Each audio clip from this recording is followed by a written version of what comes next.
In this Discord tutorial, you will learn how to save a Discord profile picture. So if you want to save your or your friend's profile picture, all you need to do is go to that profile. Suppose I open this profile.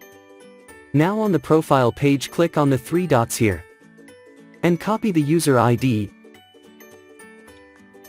Now open any web browser and search, Discord user ID search. Then open this first link Discord ID, it will take you to this page.